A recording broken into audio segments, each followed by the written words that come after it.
সুপ্রিয় দর্শক, আসসালামু আলাইকুম। আমি এসেছি আজকে এক কৃষক ভাইয়ের কাছে। উনি আমার কাছ থেকে চারা নিয়ে এসেছিল। ওনার মরিচের ক্ষেত দেখতে এসেছি। আসসালামু আলাইকুম ভাই, ভালো আছেন? হ্যাঁ, ভালো আছি। এই মরিচ তুলতেছেন আজকে? হ্যাঁ, মরিচ তুলতেছি আজকে। কি প্রথম? হ্যাঁ, এটা প্রথম তোলা। প্রথম তোলা মানে দুই একটি ধরছে, এগুলা উঠাইতেছে না? হ্যাঁ হ্যাঁ, দুই চারটে যা ধরছে ওটা প্রথম মরিচ তুলে দিতেছে। হ্যাঁ, মরিচের কালার তো অনেক সুন্দর। হ্যাঁ, সেই সুন্দর মরিচ। কি কালার এটা? এটা আপনার ই কালো কালো। কালো কালার। কালো কালার হিসেবে পরিচিত আর কি, নাকি? জি, হ্যাঁ। তো মাশাআল্লাহ, অনেক সুন্দর হয়েছে চারাগুলো।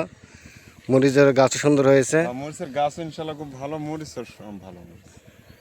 তো এই মরিচের চারাগুলো কোন জায়গা থেকে নিয়ে আসছিলেন? এটা মাস্টার নার্সারি থেকে। মাস্টার নার্সারি কোন জায়গায়? এটা দক্ষিণ জামতল আজার মোড়। হ্যাঁ, ইনশাল্লাহ দর্শক ভাইয়েরা আপনারা শুনতে পারতেছেন, এই চারাগুলো নেওয়া হয়েছিল মাস্টারবাড়ি নার্সারি থেকে। মাস্টারবাড়ি নার্সারি, জামতল, রাজার মোড়, সারিয়াকান্দি, বগুড়া। আপনাদের যদি মরিচ লাগানোর ইচ্ছা থাকে, ভালো মরিচ পাওয়ার ইচ্ছা থাকে, ভালো ফলন পাওয়ার ইচ্ছা থাকে, তাহলে অবশ্যই আমার সাথে যোগাযোগ করবেন।